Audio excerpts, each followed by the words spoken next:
नमस्कार दोस्तों। आज की वीडियो में हम बात करने वाले हैं पॉलीटेक्निक के 6 सेमेस्टर में जो हमारा एक सब्जेक्ट आता है micro controller and embedded system. उसी का आज हम फर्स्ट चैप्टर पढ़ने वाले हैं। अगर आप लोग पॉलीटेक्निक के इलेक्ट्रॉनिक्स के स्टूडेंट हैं और 6 सेमेस्टर में पहुंच गए हैं तो आपके लिए ये वीडियो बहुत महत्वपूर्ण होने वाला है। तो बने रहिए आखिरी तक। अगर आप लोग चैनल में नए हैं तो हमारे चैनल को सब्सक्राइब ज़रूर करिए। चलिए आगे बढ़ते हैं दोस्तों। अब बात कर लेते हैं कि सब जो हमारा पहला चैप्टर है जिसका नाम है माइक्रो कंट्रोलर सीरीज यानी एम सी। इसको माइक्रो कंट्रोलर को MC के नाम से भी जानते हैं। एस से सीरीज हो गया हमारा। तो माइक्रो कंट्रोलर क्या होता है, सबसे पहले हम इस बारे में जान लेते हैं। तो माइक्रो कंट्रोलर हमारा क्या होता है?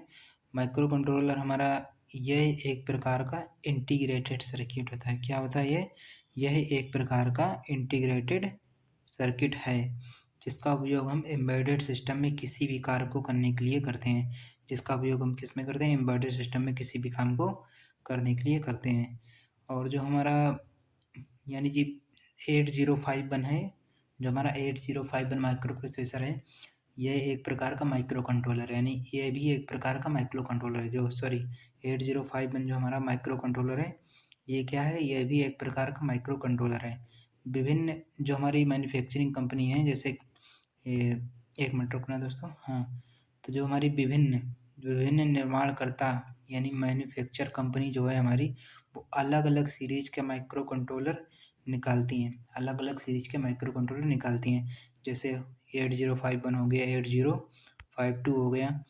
और सबसे ज़्यादा हमारा जो लोकप्रिय माइक्रो कंट्रोलर वो हमारा कौन सा है? 8051। सबसे ज़्यादा जो हमारा लोकप्रिय माइक्रो कंट्रोलर वो कौन सा है? हमारा 8051।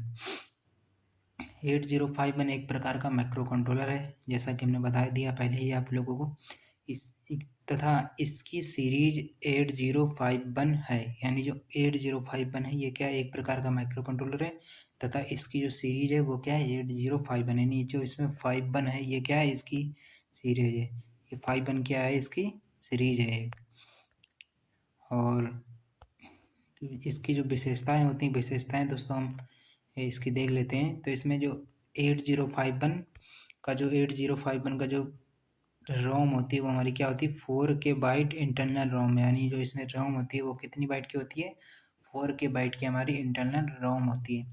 और 128 बाइट की इंटरनल रैम होती है। 128 बाइट की क्या होती है? इंटरनल रोम होती है हमारी, रैम होती है, सॉरी। तो आजकल के जो माइक्रो कंट्रोलर की सीरीज है उनमें रैम की साइज 256 बाइट होती है, यानी 256 बाइट होती है। यानी जो आजकल की हमारी जो माइक्रो कंट्रोलर की जो सीरीज आ रही है वो कितनी आ रही है? 256 बाइट आ रही है। और ये जो 128 बाइट है, ये हमारे पुराने माइक्रो कंट्रोलर हैं उनकी लिखी हुई। आप कुछ दोनों भी लिख सकते हो, कुछ गलत नहीं होगा। और इसमें क्या होता है? इसमें 4 पोर्ट होते हैं, P0, P1, P2, P3। ये हमारे क्या होते हैं? ये 4 पोर्ट होते हैं। ये हमारे कौन कौन से 4 पोर्ट होते हैं? ये 4 पोर्ट होते हैं। इसमें 4 पोर्ट होते हैं तथा 8 बिट के होते हैं। यानी जो इसका प्रत्येक पोर्ट होता है, जैसे P0 हो गया या P1 हो गया, ये सब कितने बिट का होंगे? 8 बिट का होगा। प्रत्येक प्रत्येक पोर्ट कितने बिट का होता है? 8 बिट का होता है। और इसमें 2 टाइमर IC भी होती हैं, जो T0 या T1 के नाम से जानते हैं। किसके नाम से? T0 या T0 और T1। पहली IC T0 और दूसरी IC T1, जो 16 बिट के होते हैं। यानी जो प्रत्येक IC जो होती है, इनकी टाइमर IC कितने बिट की होती है? 16 बिट की होती है। इसका उपयोग हम टाइमर और कंट्रोलर दोनों के रूप में कर सकते हैं। इसका उपयोग हम टाइमर और कंट्रोलर दोनों के रूप में कर सकते हैं। टाइमर और कंट्रोलर दोनों के रूप में कर सकते हैं। इसका उपयोग सीरियल कम्युनिकेशन के लिए करते हैं। यानी जो हमारा 8051 जो हमारा माइक्रो कंट्रोलर है, एक मिनट, जो हमारा 8051 माइक्रो कंट्रोलर है, उसका उपयोग हम कहाँ करते हैं? सीरियल कम्युनिकेशन में कर सकते हैं। सीरियल कम्युनिकेशन में कर सकते हैं। सीरियल कम्युनिकेशन का मतलब क्या है यहाँ पर? तो सीरियल कम्युनिकेशन, ये दोस्तों यहाँ पे कटा हुआ है, इसको आप लोग कुछ नहीं लिखना है। इसको यहाँ से देखते हैं, यहाँ से, अर्थात हम डाटा को ट्रांसमिट और रिसीव करते हैं। डाटा को ट्रांसमिट और रिसीव करते हैं। ये कम्युनिकेशन सीरीज, ये जो कम्युनिकेशन जो सीरीज होती है हमारी वो दो प्रकार से होती है। कौन कौन सी दोस्तों हमारी होती है? एक होती है सीरियल और एक होती है पैरेलल। जो हमारा कम्युनिकेशन की जो सीरीज होती है, कम्युनिकेशन जो हमारा होता है वो दो तरह से होता है, एक सीरियल होता है और एक पैरेलल होता है। यानी दो तरह से हम इसमें कम्युनिकेशन कर सकते हैं, यानी डेटा का आदान और प्रदान कर सकते हैं। जो हमारा 8051 जो हमारा 8051 क्या करता है, डेटा को सीरियली ट्रांसमिट करता है। यानी जो हमारा डेटा का कम्युनिकेशन होता है वो दो टाइप से हो सकता है, सीरियल और पैरेलल। सीरियल और पैरेलल दो टाइप से हो सकता है। तथा जो हमारा 80 जो हमारा 51 होता है माइक्रो कंट्रोलर, एक मिनट इसको मिटा देते हैं थोड़ा सा। जो हमारा 8051 माइक्रो कंट्रोलर होता है वो क्या करता है, डेटा को सीरियली ट्रांसफ़र करता है, यानी सीरियल ट्रांसफ़र करने में सहायता करता है। यानी ट्रांसमिट भी कर सकता है तथा रिसीव भी कर सकता है, यानी दोनों कर सकता है। जो हमारा 8051 माइक्रो कंट्रोलर वो क्या करता है, इसको सीरियली ट्रांसमिट और रिसीव दोनों कर सकता है, सीरियल ट्रांसमिट और रिसीव दोनों कर सकता है। इसकी विशेषताएं, दोस्तों विशेषताएं ये भी लिख सकते हैं, ये भी जो हमारी विशेषताएं बहुत इंपॉर्टेंट है, very important, very important, very important है। ये हमारी जो विशेषताएं ये वेरी इंपॉर्टेंट है, बहुत इंपॉर्टेंट है। अगर आप लोग ये विशेषताएं अच्छे से समझ लेते हैं, विशेषताएं अगर आप लोग अच्छे समझ लेते हैं तो समझ लीजिए ये पूरा चैप्टर इसी पे ही आधारित है। जो चीज़ इसमें बताई गई है वो अच्छे से पढ़ लीजिएगा, बाकी सब कुछ आपको समझ में आ जाएगा। तो इसमें ये आपको बता ही चुके हैं, इसमें 4 KB की जो ऑन चिप रोम है, यानी जो इसकी रोम होती है 8051 की, 8051 की जो हमारी रोम होती है वो 4 KB की होती है। कितने बाइट की होती है? 4 KB की होती है। और जो इसका रैम होती है हमारी वो कितनी होती है? 128 बाइट की हमारी रैम होती है। इसमें 4 बैंक होते हैं, यानी 4 रजिस्टर बैंक होते हैं, जिसका जिसका क्रमांक RB0, RB1, RB2, RB3, यानी ये जो हमारे 4 रजिस्टर बैंक हैं। यानी इसमें जो 8051 होता है इसमें से हमारे इसमें कितने रजिस्टर बैंक होते हैं? 4 रजिस्टर बैंक हमारे होते हैं। और इसमें जो फ्लैग होते हैं यानी 128 यानी 128 यूजर डिफाइंड सॉफ्टवेयर फ्लैग होते हैं। यानी इसमें फ्लैग भी होते हैं जो कि कितने होते हैं? 128। इसमें 8 बिट का डेटा बस होता है, जो कि क्या होता है? बाई डायरेक्शनल होता है। 8 बिट का डेटा बस होता है, किसमें होता है? 8051 में 8 बिट का डेटा बस होता है जो कि बाई डायरेक्शनल होता है। और जो हमारा 32 होते हैं वो क्या होते हैं? 8 बिट के जनरल पर्पस रजिस्टर हैं। जो जनरल पर्पस रजिस्टर होते हैं वो हमारे क्या होते हैं? 32 होते हैं। कितने बिट के होते हैं? जो कि 8 बिट के, 8 बिट के हमारे 32 जनरल पर्पस रजिस्टर होते हैं। और यहाँ पर 16 बिट की जो हमारी होती है वो कौन क्या होती है? एड्रेस बस होती है। 16 बिट की एड्रेस बस होते हैं जो कि यूनी डायरेक्शनल होती हैं। ये दोस्तों जो हम ओरल कम्युनिकेशन करके आप लोगों को बता रहे हैं ये यही आप लोगों को लिख सकते हैं। यहाँ तो हमने शॉर्ट्स में थोड़ा सा लिख के बता दिया आपको, बाकी आप लोग इसको जिस तरह से हम बता रहे हैं, मुँह से बोल रहे हैं, ओरल कम्युनिकेशन कर रहे हैं, वही सेम टू सेम आप लोग एग्जाम में लिख के आइएगा। पॉइंट वाइज पॉइंट लिख के आइए, जिस तरह से इसमें लिखा है ना, ये पॉइंट वाइज पॉइंट लगा हुआ है, पॉइंट वाइज पॉइंट, इस तरह से यही इसी तरह से आप लोग पॉइंट बनाकर ही इस एग्ज़ाम में लिख के आइएगा, बढ़िया नंबर मिलेगा आप लोगों को। और 16 बिट का यूनिडायरेक्शनल एड्रेस बस होता है, ये तो बता ही चुके हैं आपको। 16 बिट का टाइमर आईसी होता है, जो T1 और T2 T0 और T1 होता है, हमारा 16 बिट का टाइमर आईसी होता है, जिनका उपयोग हम काउंटर की भांति भी करते हैं। जिनका उपयोग हम किसकी बात करते हैं? काउंटर की भांति भी कर सकते हैं। तीन इंटरनल एंड 2 एक्सटर्नल इंटरप्ट होते हैं हमारे इसमें। इंटरप्ट भी होते हैं, 3 इंटरनल होते हैं और 2 एक्सटर्नल इंटरप्ट होते हैं हमारे। 3 इंटरनल और 2 एक्सटर्नल इंटरप्ट भी होते हैं हमारे इसमें। और दोस्तों देख लेते हैं इसमें जो हमारे 4 क्या होते हैं? हमारे पोर्ट होते हैं। 4 हमारे पोर्ट होते हैं। पोर्ट कौन कौन से होते हैं? ये होते हैं P0, P1, P2, P3। तो इसमें 4 पोर्ट होते हैं जो कि कितने बिट के होते हैं? 8 बिट के। 8 बिट के हमारे पोर्ट होते हैं। कितने होते हैं? 4 होते हैं, यानी 4 पोर्ट होते हैं। ये आगे लिखा हुआ है 4 पोर्ट होते हैं, 8 बिट के होते हैं। और दोस्तों इसमें देख लेते हैं आगे 16 बिट का पीसी यानी प्रोग्राम काउंटर। 16 बिट का हमारा क्या होता है प्रोग्राम काउंटर एंड डीपी यानी डेटा पॉइंटर रजिस्टर, यानी 16 बिट के हमारे प्रोग्राम काउंटर होते हैं और डेटा पॉइंटर रजिस्टर होते हैं, हमारे डेटा पॉइंटर रजिस्टर होते हैं। और दोस्तों इसमें होता है UART यानी यूनिवर्सल एसिंक्रोनस रिसीवर। इसका पूरा नाम है universal asynchronous receiver transmitter. UART का पूरा नाम। इसका उपयोग हम क्या कहाँ करते हैं, इसका उपयोग सीरियल कम्युनिकेशन पर किया जाता है। और इसमें होता है ADC analog to digital converter होता है, ओपैम्प होता है, ओपैम्प मतलब ऑपरेशनल एम्पलीफायर होता है। और जो 8085 में इंटरप्ट हैंडलिंग कैपेसिटी भी होती है जो उसकी प्रायोरिटी के अनुसार डील करता है। यानी जो हमारा 8051 जो हमारा माइक्रो कंट्रोलर होता है उसमें एक इंटरप्ट को कंट्रोल करने के लिए यानी इंटरप्ट को कंट्रोल करने के लिए हैंडलिंग कैपेसिटी होती है। यानी कौन सा इंटरप्ट ज़्यादा इम्पोर्टेंट है, कौन सा इंटरप्ट कम इम्पोर्टेंट है, उस हिसाब से प्रायोरिटी देता है ये। तो इसमें इंटरप्ट हैंडलिंग कैपेसिटी भी होती है। इसके बाद में दोस्तों हम बात कर लेते हैं जो हमारा 8051 माइक्रो कंट्रोलर है, इसके ब्लॉक डायग्राम के बारे में हम बात कर लेते हैं। इसका ब्लॉक डायग्राम 8051 का ब्लॉक डायग्राम के बारे में बात कर लेते हैं। तो दोस्तों देखिए यहाँ पर वही सेम है जो हमने बताया था ना यहाँ पीछे आप लोगों को, ये चीज़, ये जो इसकी विशेषता है ये अगर आपने अच्छे से पढ़ ली तो इसका ब्लॉक डायग्राम आप लोग अच्छे से समझ सकते हैं। तो चलिए ब्लॉक डायग्राम आप समझते हैं। तो ब्लॉक डायग्राम में देखिए यहाँ पर एक CPU लगा है, ये देखिए ये क्या लगा है, ये यहाँ पर एक CPU लगा है। थोड़ा अच्छे से बना देते हैं यहाँ पर, ये यहाँ पर क्या लगा है, एक CPU लगा हुआ है। और देखिए यहाँ पर दोस्तों इंटरप्ट कंट्रोल लगा हुआ है, इंटरप्ट कंट्रोल जो कि एक्सटर्नल इंटरप्ट यहाँ से होते हैं। और ये 4K बाइट का रोम होता है। ये हम अभी पीछे 8085 का जो विशेषता है तो उसमें हम बताए थे कि जो हमारा 8085 माइक्रो कंट्रोलर उसमें क्या होता है 4K बाइट रोम होती है और 128 बाइट की रैम होती है। इसमें दो टाइमर IC होती है T0 और T1 जो जिनको हम काउंटर के रूप में भी उपयोग कर सकते हैं। और इसमें क्रिस्टल ऑस्किलेटर लगाते हैं। क्रिस्टल ऑस्किलेटर यहाँ पे लगा हुआ है, ये देखिए दोस्तों। और ये कंट्रोल बस लगी हुई हमारी, एक मिनट, ये हमारी कंट्रोल बस लगी हुई है। ये हमारे पोर्ट्स हो गए। पोर्ट्स कितने होते हैं हमारे, 4 पोर्ट्स होते हैं।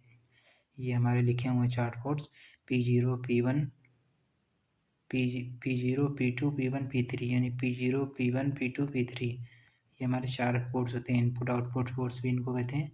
ये हमारा सीरियल पोर्ट हो गया, सीरियल। ये यहाँ पर TXD और RXD का क्या मतलब है यहाँ पर दोस्तों। TXD और RXD का मतलब है, TXD का मतलब है ट्रांसमिशन, और RXD का मतलब है रिसेप्शन, यानी ट्रांसमिशन और रिसेप्शन। इसका यहाँ पे यही मतलब है, यानी ये ट्रांसमिशन और रिसेप्शन में यूज किया जाता है। इन सबको मिटा देते हैं दोस्तों। तो ये हमारा हो गया ब्लॉक डायग्राम ऑफ 8085। इस अगर एग्जाम में आप लोगों से पूछा जाए कि आर्किटेक्चर ऑफ 8051 यानी 8051 का आर्किटेक्चर बनाना है तो आप लोग यही डायग्राम बना के आ सकते हैं। अब दोस्तों देखते हैं आगे है हमारा, इसमें देखिए, ये देखिए दोस्तों एक और डायग्राम है हमारा, ये भी ब्लॉक डायग्राम है, यानी ये भी आर्किटेक्चर है हमारा 8051 का। आप चाहो तो इस तरह से भी बना सकते हो, चाहो तो ये पहले वाला भी बना सकते हो, दोनों आपके सही हो सकते हैं, किसी भी तरीके से बना सकते हो। बस इसमें ये है कि ये थोड़ा रंगीन बना हुआ है और ये थोड़ा सिंपल में बना हुआ है, तो आप कोई भी बना सकते हो इन दोनों में से। इसके बाद दोस्तों हम देख लेते हैं पिन डिस्क्रिप्शन ऑफ 8051 का पिन डिस्क्रिप्शन। 8051 का पिन डिस्क्रिप्शन के बारे में हम जान लेते हैं। 8051 का पिन डिस्क्रिप्शन क्या होता है। तो दोस्तों जैसा कि हम पीछे बता ही चुके इसकी विशेषता के बारे में कि the 8051 is a 40 pin device, यानी जो 8051 है हमारे वो क्या 40 पिन की IC होती है। But out of these 40 pins 32 are used for input output, यानी जो इसमें जो हमारी 32 पिन की IC होती है, सॉरी 40 पिन की जो IC होती है, इसमें जो 32 पिन होती है वो हमारी इनपुट आउटपुट पोर्ट के लिए रिजर्व होती है। यानी जो 32 जो हमारी पिन होती हैं वो इनपुट आउटपुट पोर्ट के लिए रिजर्व होती हैं हमारी। जैसा कि हम पहले ही बता चुके हैं कि हर पोर्ट जो होता है एक नहीं, जो जैसे मान लो 4 पोर्ट हमारे होते हैं, P0, P1, P2 और P3, 4 पोर्ट हमारे होते हैं। तो चारों पोर्ट में क्या होते हैं, हर पोर्ट जो हमारा एक पोर्ट होता है वो हमारा 8 बिट का होता है।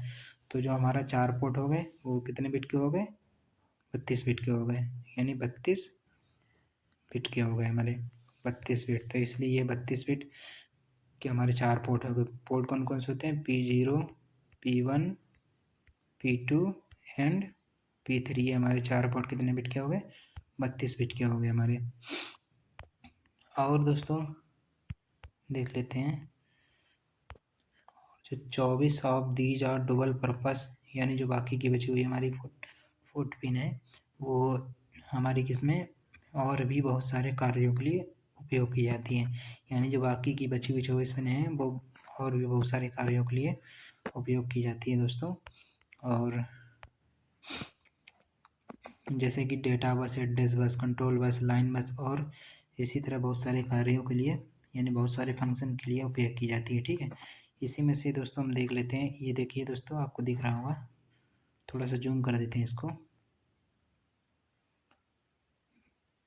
उम्मीद है आप लोगों को अब अच्छे से डायग्राम दिख रहा होगा 8051 का।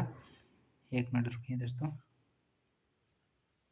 ये देखिए अब आप लोगों को दिख रहा होगा अच्छे से। तो यहाँ पर जो दोस्तों देखिए, ये हमारा पिन नंबर 1 से लेके 8 तक, पिन नंबर ये 1 से लेके 8 तक, ये हमारा, रुकिए यहाँ से आपको बताते हैं, शुरू से बताते हैं, पोर्ट 1 से, आप पोर्ट 0 से आपको समझाते हैं। जो हमारा ये देखिए, ये जो 20 नंबर की पिन है, ये जो 20 नंबर की पिन, ये हमारी ग्राउंड पिन होती है। और ये जो 40 नंबर की पिन है, 40 नंबर की पिन कौन, VCC, यानी यहाँ से इनपुट 5 वोल्ट इनपुट दिया जाता है। और ये जो हमारी 39 से लेके 32 तक, 39 से लेके 32 तक, 32 तक, ये 39 से लेकर 32 तक ये जो हमारी पिन होती है, यहाँ से लेके यहाँ तक, यानी P0.0, P0.1, P0.2 से लेकर के P0.7 तक, ये हमारा पोर्ट 0 कहलाता है। ये क्या है, पोर्ट 0 कहलाता है। और जो पिन नंबर 1 से लेके 8 तक जो हमारी होती है, पोर्ट 1 होता है। यहाँ आपको नाम से ही समझ में आ रहा है, ये इसके आगे P0 लगा हुआ है, यानी ये पोर्ट 1 है। और इसके आगे ये देखिए ये पोर्ट P0 लगा, यानी ये पोर्ट 0 है। P0 ये पोर्ट 1 हो गया, ये पोर्ट 2 हो गया, ये पोर्ट 3 हो गया। तो यहाँ पे 4 पोर्ट आपको दर्शाए गए हैं, जैसा कि आप लोग अपनी स्क्रीन पे देख रहे होंगे। इसको और अच्छे समझा देते हैं आपको। ये यहाँ से लेकर के जो हमारी यहाँ तक की पिन है, ये पोर्ट 1 हो गया हमारा। और यहाँ से लेके यहाँ तक, यानी P1 से लेकर के एक नंबर पिन से लेकर के 8 नंबर तक पिन की जो हमारी होती है, हमारा पोर्ट 1 होता है। और ये वाला हमारा पोर्ट 0 होता है। और पोर्ट 3 हमारा कहाँ से होता है, 21 से लेकर के 28 तक, 21 से लेकर के 28 तक हमारा पोर्ट 2 होता है। और जो यहाँ पर आ जाइए इस तरफ दोस्तों, हमारा जो P10 नंबर पिन से लेकर के हमारा 17 नंबर तक, ये हमारा हो गया पोर्ट 3। यानी ये हमारा 4 पोर्ट हो गए, पोर्ट 0, पोर्ट 1, पोर्ट 2, पोर्ट 3। ये हमारे चारों पोर्ट दिख रहे होंगे आपको। यहाँ पे कलर चेंज कर लेते हैं। अब देखिए दोस्तों, यहाँ पर जो चारों पोर्ट दिए गए हैं, आप दिख रहे होंगे आप लोगों को। तो चारों पोर्ट में जो हमारा पोर्ट 1 रहता है, ये जो पोर्ट 1, ये पोर्ट 1 ही एक ऐसा पोर्ट है जिनका उपयोग सिर्फ पोर्ट के लिए किया जाता है। यानी अब इसी पिन, यानी पिन नंबर 1 से लेकर के 8 तक जो हमारी पोर्ट होते हैं, यानी पोर्ट 1 जो है हमारा, यही एक ऐसा पोर्ट है जिसका उपयोग हम किसके लिए करते हैं, सिर्फ पोर्ट के लिए करते हैं। और बाकी का उपयोग हम किसी अन्य कार्य के लिए भी करते हैं। जिस तरह से देखिए यहाँ पर दोस्तों, जो हमारा पोर्ट 1 है, यहाँ से लेकर के यहाँ तक पोर्ट 1 हमारा है। इसको मिटा लेते हैं पूरा, इसको थोड़ा सा मिटा लेते हैं, अच्छे से समझ में आएगा आप लोगों को। ये जो हमारा यहाँ से लेके यहाँ तक है पिन है हमारी पोर्ट 0 जो हमारा है, ये देखिए पोर्ट के लिए भी काम कर रही है, ये पोर्ट के लिए भी काम कर रही है हमारी पिनें, और ये एड्रेस और डेटा बस के लिए भी कार्य कर रही है, एड्रेस और डेटा बस के लिए भी कार्य कर रही हैं। और ये पोर्ट 2, हम पोर्ट 2 पे आ जाएँ। पोर्ट 2 यहाँ से लेके यहाँ तक हमारा पोर्ट 2 है। तो पोर्ट 2 में ये देखिए पोर्ट के लिए भी काम कर रही है हमारी पिनें, और ये एड्रेस बस के लिए भी काम कर रही हैं। यहाँ से लिखा है A1.A8, यहाँ पे देखिए ये AD0, AD1, AD2, AD3, AD4, AD5, AD6, AD7, और ये AD8 आ गए, AD9, 10, 11, 12, 13, 14, 15। यहाँ से एड्रेस और डेटा बस के लिए हमारी उपयोग की गई, यानी जो पिन नंबर 39 से लेकर के हमारा जो 32 तक पिनें होती हैं, ये हमारी एड्रेस और डेटा बसेस होती हैं। एड्रेस और डेटा बसेस होती हैं, यानी ये बाई डायरेक्शनल होती है, दोनों दिशा में काम करती हैं, और ये एड्रेस और डेटा दोनों के लिए काम करती हैं। और ये हमारी एड्रेस बस के लिए काम करती हैं और पोर्ट के लिए काम करती हैं। यहीं पर दोस्तों जो हमारी पिन नंबर 10 से लेकर के 17 नंबर तक की जो पिनें होती हैं, वो हमारी किसके लिए काम आती हैं? पोर्ट के लिए भी काम आती हैं, और यहाँ पे और भी अदर काम के लिए भी काम आती हैं। जैसे ये हमारा हो गया, ये दोनों हो गया हमारा RXT, और TXT का मतलब क्या है? RXT का मतलब है रिसेप्शन एंड ट्रांसमिशन, यानी जो हमारा ट्रांसमिशन और रिसीवर होता है वही उसी के लिए हमारी पिन होती हैं। और 12 और 13 नंबर की पिन हमारी इंटरप्ट के लिए होती है। 12 और 13 नंबर की पिन किसके लिए होती है? इंटरप्ट के लिए होती है।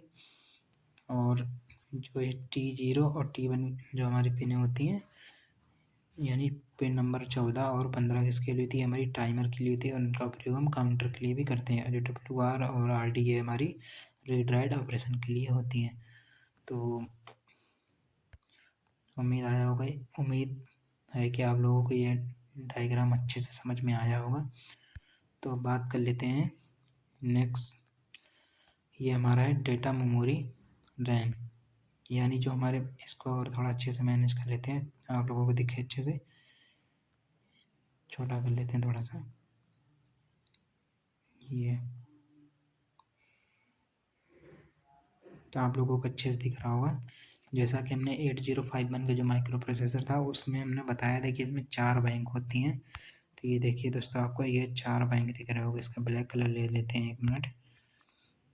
हमारी 4 बैंक होती हैं, बैंक 0, बैंक 1, बैंक 2, बैंक 3, ये हमारी 4 बैंक होती है। मैंने आपको बताया था कि जो प्रत्येक बैंक जो होती है वो 8 बिट का डेटा स्टोर करती है, यानी प्रत्येक बिट में 8 बिट का डेटा स्टोर होता है, यानी 4, इसको रजिस्टर बैंक के नाम से भी जानते हैं, और इसको RB0, RB1, RB2, RT3 के नाम से भी जाना जाता है। यहाँ पर देखिए दोस्तों, आपको जूम करके दिखा देते हैं कि जो प्रत्येक जो हमारा बैंक है वो कितने बिट का डेटा स्टोर करता है? 8 बिट का डेटा स्टोर करता है। जैसे यहाँ से देखिए दोस्तों, R0 से लेकर के R7 तक, यानी जो बैंक 0 है हमारा, इसको मिटा लेते हैं दोस्तों बाकी को।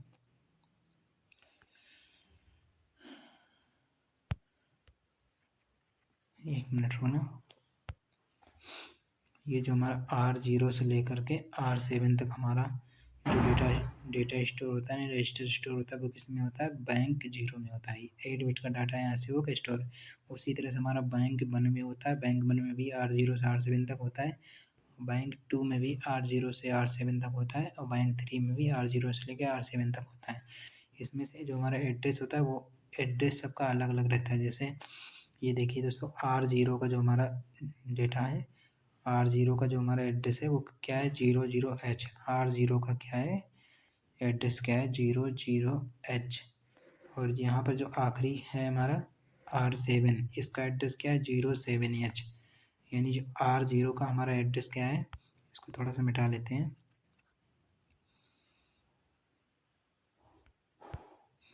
R0 का एड्रेस क्या है हमारा? 00H। और जो हमारा, अगर यहाँ पे R1 आएगा, इसके बाद में फिर R2 आएगा, इस तरह से फिर R3 आएगा, तब जाके यहाँ पे ये R7 लास्ट में आया है हमारा। तो R1 R0 का एड्रेस हमारा 00H हो गया, और लास्ट वाले का कितना है? 07H, यानी R7 का हमारा कितना है? 07H। 07H हमारा लास्ट वाले का 07H है। और उसी तरह से अगर R1 का देखा जाए तो R1 का कितना होगा 01H, और R2 का कितना होगा 02H, R3 का कितना होगा 03H, उसी तरह से 7 का हमारा कितना होगा 07H। ये हमारा 7 का यानी R7 का हमारा जो एड्रेस हो गया है यहाँ पर। और यहाँ पर जो 16 बिट के हमारे एड्रेसिव रजिस्टर होते हैं, यानी इसमें रजिस्टर भी पाए जाते हैं, तो रजिस्टर 16 बिट की हमारी होती हैं ये। और ये हमारी 80 जनरल पर्पस रजिस्टर होती है रैम में। जो हम रैम आपको बताए थे दोस्तों कि जो हमारी रैम होती है वो कितनी 128 बाइट की होती है। 128 बाइट की हमारी क्या होती है रैम होती है। 128 बाइट की हमारी क्या होती है रोम होती है, जिसमें से दोस्तों जो हमारा ये इसको 1 मिनट मिटा लेते हैं पूरे को, फिर आपको अच्छे समझाते हैं। यहाँ पर देखिए दोस्तों, जो हमारे यहाँ से जो बैंक होता है इतना, जो रजिस्टर बैंक हमारा होता है, ये जो रजिस्टर बैंक होता है ये हमारा कितना 32 बाइट का डेटा स्टोर करता है। 32 बाइट की इसमें क्या होती है रजिस्टर होती है, यानी रैम होती है। 32 बाइट की रैम होती है जिस रजिस्टर बैंक में। इसके अलावा दोस्तों ये जो हमारा ये बिट वाइज एड्रेसिंग मोड होता है ये 16 बिट का डेटा स्टोर करता है, यानी इसमें 16 बिट का रैम होता है। जो एड्रेसिंग मोड होता है इसमें 16 बिट का रैम होता है। और जो 80 जनरल पर्पज रजिस्टर है, यानी जो जनरल पर्पज रजिस्टर है ये कितने बिट की इसमें रैम होती है, इसमें 80 बिट की रैम होती है। 80 बिट की इसमें रैम होती है, जनरल पर्पज रजिस्टर में 80 बिट की रैम होती है। ठीक, तो बढ़ते हैं आगे। ये उम्मीद करते हैं ये भी आपको समझ में आया होगा। इसी प्रकार से हम ये भी और है, ये जो स्पेशल फंक्शन रजिस्टर है हमारा, स्पेशल फंक्शन रजिस्टर 128 बाइट का स्पेशल फंक्शन रजिस्टर होता है हमारा। इसके भी एड्रेस अलग अलग होते हैं, ये देखिए एड्रेस आपको दिख रहे होंगे। और एडिशनल मेमोरी होती है 128 बाइट की एडिशनल मेमोरी होती है, इनडायरेक्ट एड्रेसिंग मोड में काम आता है इसका। इसके बाद में दोस्तों हम देख लेते हैं, ये देखिए दोस्तों यहाँ से भी आप लोग समझ सकते हैं। ये हमने कॉपी में नोट्स बनाए तो उसी से आपको समझाएंगे कि जो हमारी बैंक होती है, 1 मिनट होना दोस्तों। ये जो हमारा बैंक है ये हमारा कितना 32 बाइट्स का रैम होती है फॉर रजिस्टर बैंक, यानी 32 बाइट का रैम होती है जो रजिस्टर बैंक में हमारे। और जो 16 bit of RAM for bit wise addressing, यानी जो एड्रेसिंग के लिए हमारे कितना बिट का रैम होती है 16 बिट का रैम होती है। और जो हमारा जनरल पर्पस रजिस्टर होता है जिसको हम GPR के नाम से भी जानते हैं, जनरल पर्पस रजिस्टर, इसमें हम कितना बिट का रैम होती है, इसमें होती है 80 बिट का रैम। 80 बिट का रैम होती है इसमें, 80 बिट का रैम होती है इसमें। ये आप चाहो तो इससे भी समझ सकते हैं, चाहो तो इससे भी समझ सकते हो। इसमें ये जो समझाए थे आपको कि ये हमारा हो गया 32 बाइट्स, ये 16 बाइट, ये हो गए 80 बाइट्स। 1 मिनट दोस्तों, ये 80 बाइट्स। तो आगे बढ़ते हैं। ये है दोस्तों हमारा स्पेशल फंक्शन रजिस्टर। आपसे दोस्तों कभी कभी एग्जाम में पूछ लेता है स्पेशल फंक्शन रजिस्टर कौन कौन से होते हैं, टेबल बनाइए या फिर स्पेशल फंक्शन रजिस्टर के बारे में बताइए। तो ये बहुत इंपॉर्टेंट है दोस्तों, इसको आपको एकदम रट के जाना है, एग्जाम में आ सकता है ये। तो ये कौन कौन से होते हैं चलो इनके बारे में भी जान लेते हैं। तो जो हमारा यहाँ पर देखिए दोस्तों हमारा ये सिंबल बना हुआ है, यहाँ पर नेम है और यहाँ पर एड्रेस है इसका, यानी एग्जाम में इसका एड्रेस दिया गया है, यहाँ पर नाम है और यहाँ पर हमारा क्या सिंबल है। तो जो हमारा पहला सिंबल है, पहला कौन सा है देखिए देख लेते हैं दोस्तों। पहला जो हमारा ACC, यानी इसको ए रजिस्टर के नाम से भी जानते हैं और इसको एक्यूमुलेटर भी कहते हैं। ACC और ए, यानी इसको ए रजिस्टर के नाम से जानते हैं और इसको एक्यूमुलेटर भी कहते हैं, एक्यूमुलेटर भी कहते हैं। इसके बाद में दूसरा है हमारा बी। तो बी क्या करता है, बी को बी रजिस्टर कहते हैं और ये एफ, इसके एड्रेस भी अलग अलग होते हैं दोस्तों। जैसे ए रजिस्टर का जो हमारा एड्रेस होता है वो होता है E0 और जो बी रजिस्टर का होता है वो होता है F0। उसी तरह से दोस्तों इसको हटा देते हैं थोड़ा सा। DPH होता है एक हमारा DPH और एक होता है DPL। ये है कोई हमारा DPH और ये होगा DPL। ये क्या होते हैं? ये data pointer higher order register, यानी ये क्या होते हैं? ये डेटा पॉइंटर रजिस्टर होते हैं। ये जो दोनों होते हैं ये क्या होते हैं? डेटा पॉइंटर रजिस्टर होते हैं। यहाँ पर दोस्तों जो हमारा एक होता है DPTR। DPTR जो होता है ये हमारा क्या करता है? ये डेटा पॉइंटर रजिस्टर होता है। कलर दूसरा कर लेते हैं दोस्तों। यहाँ पर एक मिनट रुकना। DPTR data pointer register. Data pointer register हमारे DPTR होते हैं। और इसका काम क्या होता है दोस्तों? इसका काम होता है कि मतलब जब भी 8051 को जो अगला ऑपरेशन करना होता है तो अगले ऑपरेशन के लिए डेटा कहाँ से लाना है, और यानी डेटा को किस पॉइंट में लाना है, यानी कहाँ से लाना है और कैसे प्राप्त करना है, उसी के डेटा को पॉइंट करता है। इसके हमारे दो भाग होते हैं। इसके दो भाग होते हैं, एक होता है DPH और एक होता है DPL। DPL, DPH और DPL। यहाँ पर वही दोस्तों, यहाँ पर ये लिखा हुआ है DPH और DPL। ये दोनों हमारे क्या होते हैं? डेटा पॉइंटर रजिस्टर होते हैं, जिनका काम क्या होता है?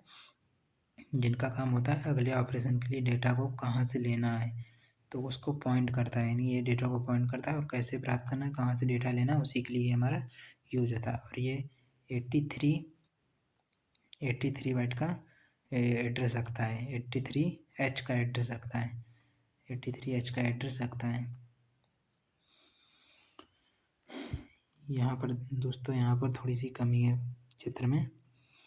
यहाँ पर इस सब में लास्ट में H होगा, जैसे E0H, F0H, 83H, 82H। यहाँ पर सब में दोस्तों क्या होगा? H होगा। जितने भी यहाँ पर एड्रेस दिए गए इन सब के लास्ट में H होगा। आप लोग दोस्तों लगा लेना H, यहाँ पर सबके लास्ट में H होगा। यहाँ पर आप लोग दोस्तों लगा लेना, ये थोड़ा चित्र गड़बड़ है। इसके बाद में दोस्तों IE और IP क्या होते हैं हमारे?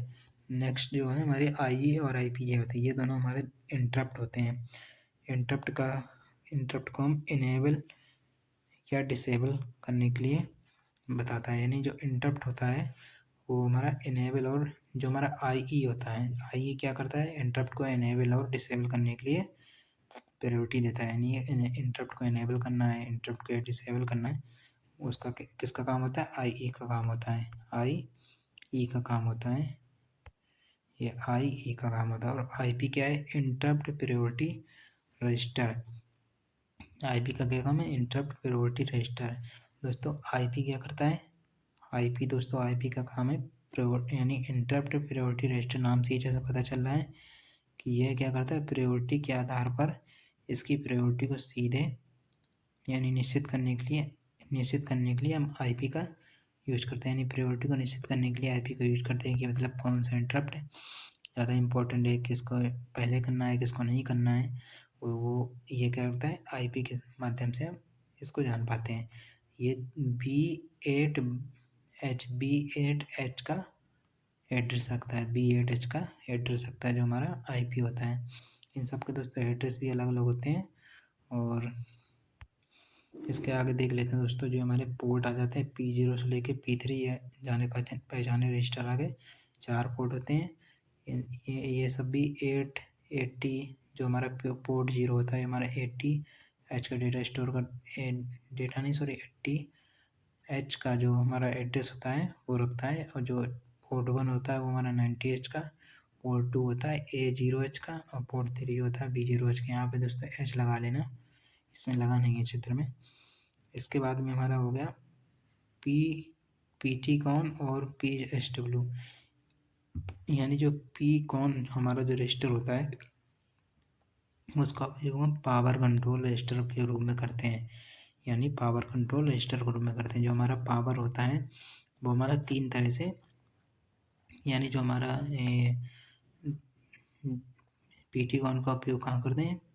PT कॉन का उपयोग हम पावर को कंट्रोल करने के लिए करते हैं। इसको हटा देते हैं दोस्तों।